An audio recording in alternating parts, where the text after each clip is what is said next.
This is my video on how good searching your deck is in every card game. Searchers slash tutor effects, named after the first tutor there was, the Demonic Tutor, which says to search your library for a card, put it into your hand, and then shuffle your deck afterwards. To get a card from the deck and add it to your hand, or any similar effect, is generally called a searcher or a tutor, and they typically have some sort of condition attached to them so that way they can't search for literally any card the same way Demonic Tutor can. Cards like Enlightened Tutor lets you search your library for an artifact or enchantment and put it on top of your deck. Fire Formation Tenki lets you add any level 4 or lower warrior beast type monster from your deck to your hand. A card like Duel Ball lets you flip 2 coins, and for each heads, you go get a basic Pokemon from your deck and add it to your hand. My question is, how good are these type of effects in all the card games? Taylor, this video is for you. You've been asking for it for quite a while, so let's find out how good these effects all are together. First, I'm going to talk about Magic the Gathering. So, Magic the Gathering has a card like Demonic Tutor, which says search your library for a card, put it into your hand, and then shuffle your deck afterwards. So, my question is, how good are tutor effects in Magic? And the answer is, I think they're pretty weak. This is outside of the Commander format, which is a singleton format, meaning you are only allowed to play one of each different type of card, where tutors like Demonic Tutor or Vampiric Tutor are both playable and extremely strong because they are very, very good at searching for a specific combo piece or card, and because you can only play one of that card in your deck, having these serving as functional other copies of the card is very, very strong. Typically, in regular formats where you aren't allowed to play with the most powerful cards, tutors come at a very, very high cost that generally makes them not worth using. Cards like Grim Tutor in Standard, which lets you search your library for a card, put it into your hand, and then you lose 3 life, not only have the high mana cost of 3 to get a card, but also have the 3 life loss attached, and the fact that it's double black, being only really playable in black decks. There are also many tutors which are easier to use than this, but have even larger downsides, stopping you from using. A card like Spoils of the Vault would be a great tutor if it searched your deck for any card and put it to your hand. However, when you play it, you have to reveal the card from your top of your deck until you reveal that card, losing not only the card you reveal, but the life lost for each different card you reveal that isn't the card you are searching for, meaning that Spoils of the Vault costs you a large portion of your life and deck to get the actual tutor effect for cheap like you want it to be. This leads to most tutors in Magic only having very specific application in different decks. Typically, your deck has to have some sort of way to get around the downside of the tutor card in order to be playable, because otherwise the tutor has much too high a cost to play in a normal deck. A card like Infernal Tutor forces you to reveal the card from your hand that you want to search for, an extremely high cost. However, if you end up playing this in a combo style deck where you can empty out your entire hand before playing Infernal Tutor, it lets you use Infernal Tutor as an extender to get your either super crucial combo piece or another card that'll help you get to that final combo at the end of the turn. A card like Sylvan Scrying says search your deck for any land card and put it into your hand. Typically not too strong, however, in decks that are very specifically archetyped towards needing a very specific land, such as Tron, for example, a card like Sylvan Scrying goes up in value a lot and becomes actually playable because of how much your deck relies on hitting a very specific land drop at a certain time. A card like Green Sun Zenith says search your library for a creature card with current mana cost X or less and put it onto your battlefield, meaning that it is extremely flexible and has many use cases in a lot of green ramp decks. Being able to play at a low cost to get a ramp creature to give you your powerful late game threats earlier, or being able to go get that powerful late game threat in the late game when you have enough mana to pump Green Sun Zenith up to 7, 8, or 9 mana. The obvious exception to all of these is Polluted Delta and the other fetch lands in the cycle, being played in many a deck. These cards are simply extremely flexible to many different decks and see tons of play. Paying 1 life is powerful in decks that require having a low life total to function. Adding a card to your discard pile when you sacrifice the Delta not only helps with different discard decks, but also triggers sacrifice abilities for sacrifice decks. And not to mention the best part, you get an island or a swamp card, which are both basic land types, which can be abused by many different decks in many different ways. These typically are the exception to the rule, though. If your deck doesn't have a specific way to get around or take a benefit from these specific tutor effects, most tutors end up not seeing tons of play in Magic the Gathering for this reason. Now I'm going to talk about Yu-Gi-Oh! So Yu-Gi-Oh! Has a card like Terraforming, which says add a field spell from your deck to your hand. My question is, how good are these searcher style effects in Yu-Gi-Oh! And the answer is they're game defining. They see a ton of play, and basically every deck in Yu-Gi-Oh! That you're going to play with will have some sort of searcher effect. Typically, these searcher effects are limited to the specific archetypes to stop them from seeing play in literally every deck in the game. A card like Emergency E-Call only searches your deck for an elemental hero monster and puts it into your hand, meaning that only elemental hero decks will be able to play a card like this. Typically, if it's a generic tutor that can get any type of card, it has an extremely large cost associated with it to stop it from seeing tons of play. A card like Left Arm Offering seems super strong, being able to add a spell card from your deck to your hand. However, it has the large cost of requiring you to have two other cards in your hand and then banishing them, not only costing the Left Arm Offering and the two cards that you banished, but also has even more downside of stopping you from setting spells or traps the turn you activate the card. These extremely large costs help keep this in balance so that way you can't just play it in every single deck where you have a beneficial spell card to get. There's also Gold Sarcophagus, which allows you to get any card and banish it, meaning that after two standby phases, you will be adding that card to your hand, functioning as an effective tutor. However, in Yu Gi Oh!, the game is extremely fast paced, meaning that after those two turns, you will probably already have died if you played the Gold Sarcophagus, meaning that this card is extremely weak despite being able to generically tutor for any card in the game. This limits a lot of design space around what tutors are allowed to do. If your tutor is too strong and allows to get anything, it'll see play in every deck and therefore must be banned or nerfed in some way. However, if you're only using a specific archetype of searcher, it means that only that archetype will ever be able to take advantage. Meaning that if that archetype is too powerful, it'll get banned. However, if that archetype is too weak, it'll basically see no play. A very limited design space for searchers in Yu Gi Oh! It's interesting when you're talking about searchers to see the way that searchers shape the game of Yu Gi Oh! Being so omnipresent as they are. Decks that are absolutely stuffed with searchers are present all throughout the game's lifetime because of how strong the effect simply is.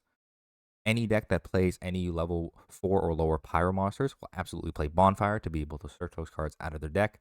Any deck that's focused on special summoning level 1s will definitely play 1 for 1 in it, as it is a super powerful effect and something that you would simply want in almost any deck that plays level 1 monsters. This also leads to a lot of the payoffs for decks being focused on the side deck rather than the main deck, as most of your deck wants to be these searcher cards to start off your combo rather than a large payoff that can get stuck in your hand and not be able to be played. Also, these payoffs in the side deck don't require to be drawn, meaning that you can have even more room for extenders and playing one ofs in your deck that you would want to tutor. When I say playing one of extenders in your deck, I mean cards that are like Snake Eye Oak, which aren't cards that you want in your opening hand as they do not combo on their own, however, are great cards to include in your deck to be searched out during the combo to help extend the final board that you are going to have in play at the end of your first turn. This also leads only for there being much room in your deck for cards that aren't searchers or extenders being hand traps. Cards like Ash Blossom of Joyous Spring, which lets you stop your opponent's combo on their turn and help disrupt them when you are going second. This kind of leads to there being very, very little room for innovation in your deck because you would have to play your basic core combo line to do whatever your deck is trying to do, and then you have to play some amount of hand traps to stop your opponent from comboing. If they printed a card that was both a searcher and a hand trap, I'm pretty sure that it would be one of the most powerful cards the game would ever see. Now for Pokemon. So in Pokemon, ever since the beginning of the game, they had searchers like Computer Search, which lets you discard two cards from your hand and then search for any card and put it into your hand. So my question is, how good are searchers in Pokemon?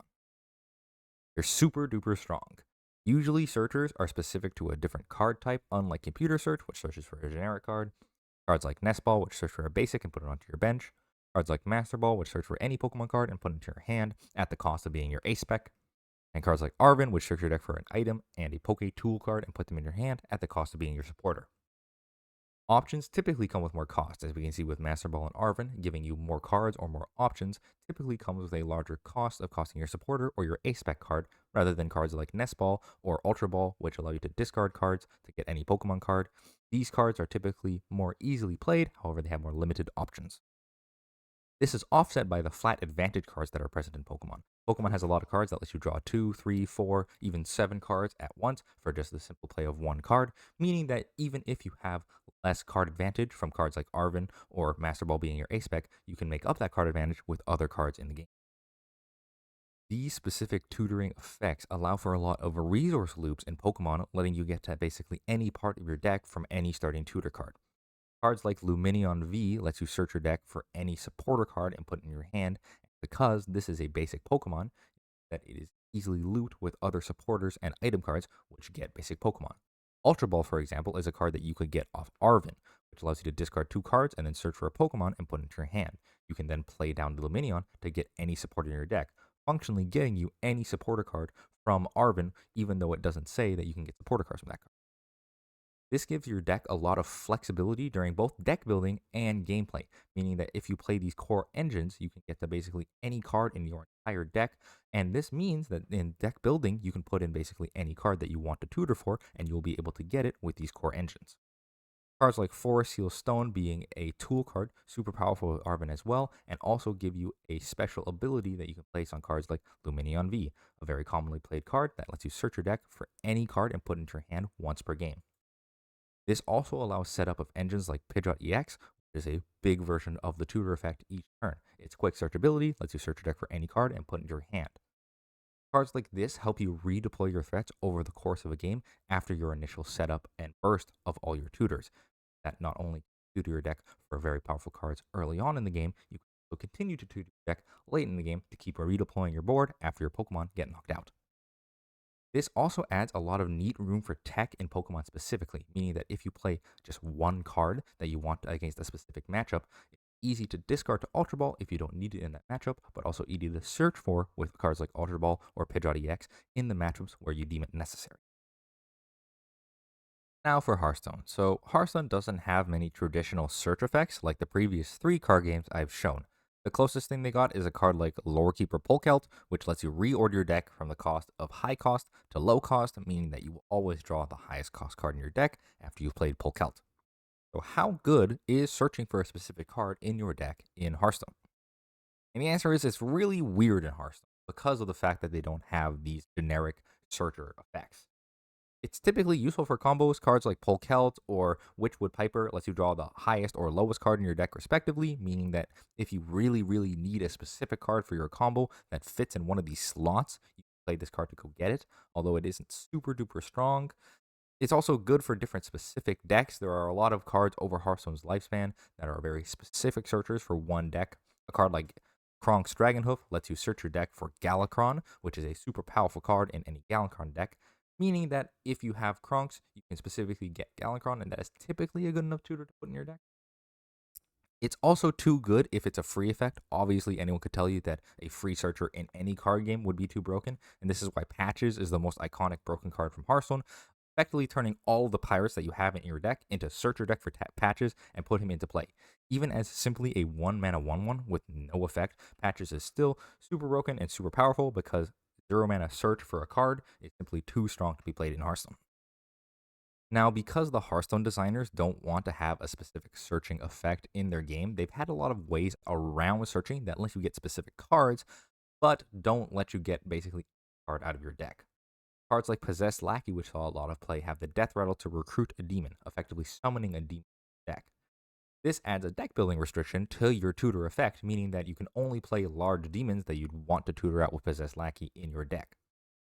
There's also the Discover mechanic on cards like Stonehill Defender, which lets you discover a taunt minion from outside the game. Adding cards from outside of your deck is somewhat of a form of tutoring, but it's also got that flavorful Hearthstone randomness built in, meaning that you can't get any card that you need at the time, just a good card that you could use later on in the game.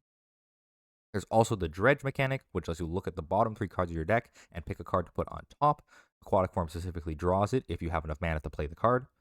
This lets you look at specific zones in Hearthstone, which is something they mess around with a little bit. That way, if you have a card that goes to the bottom of your deck, Aquatic Form can help you dredge it up and then you can play it down if it's a powerful card placed on the bottom of your deck. And there's also the iconic quest mechanic or quest line mechanic. These cards start their game in your opening hand, meaning it is the most strongest form of a tutor where you basically will always have that card in your hand at the beginning of the game. This makes the mechanic hard to balance because if the card is too strong and starts in your hand every game, it can easily become a problem. However, generally quests weren't too much of an issue because they were either too weak or had too far flung of a mechanic that requires you to get really, really far into the late game to actually be a playable card. Now for some final thoughts about searchers. So, searchers have tons of application amongst many card games. They're super duper powerful, and you see them frequently for this reason. However, they come with a lot of good and bad depending on how they're implemented into your game. Whilst I do love fetch lands for Magic the Gathering, having a lot of flexibility, having a lot of power in many different decks, they come with the downside of taking up an awful lot of time, especially in paper where you're going to be constantly searching your deck and shuffling it over and over again. This eats up many minutes of time effectively doing nothing, waiting for your opponent to finish, or waiting for you to finish searching your deck. There are, however, cards like Pokemon Communication, which I wish we would see a lot more of in different card games. giving you a ton of flexibility for putting tech cards into your deck, being able to shuffle away the tech card you don't need and search for the tech card you do need. Cards like this, I wish we would see other card games so that way you can play a much fringe one of options to help tech against specific metagame decks. There are cards like Last Will from Yu-Gi-Oh!, which definitely show an example of why they need to be kept in check if you put powerful tutors, and especially generic tutors, into your game. Being able to special summon any monster with less than 1500 attack points once per turn is simply too strong and is definitely a ban-worthy effect in Yu-Gi-Oh! And this is why these effects need to be strongly monitored to make sure they're not overbearing and overly powerful in your card game. Hearthstone, I think, shows a really interesting example of the fact that you don't need to have tutors to have fun mechanics that feel like tutors in your game. Lorekeeper Polkelt has a very interesting deck building decision required of him, and also makes it more interesting throughout the game because you not have to only use him as a tutor effect for a high cost card, but can also use him to simply sort your deck and draw powerful cards during the late game. These options make it that way tutors are not only a fun mechanic, but also can have a lot of depth and variety in the game, even if you don't have a specific tutor style card in your game. For watching my video. Let me know about searchers in other card games in the comments, and also talk about your favorite searchers in the comment section. Well, I think that searching your deck is a super powerful mechanic and a lot of fun in a lot of card games, so I'd love to hear about other card games you guys know in the comments. Remember to like and subscribe if you want to see more videos like this one from me. I was planning on doing some other videos talking about very much more specific card games, talking about Magic or Yu-Gi-Oh! Or Hearthstone from perspective of a different player, rather than talking about it in comparison to other card games. Let me know if that kind of content would interest you, and thanks for watching my video.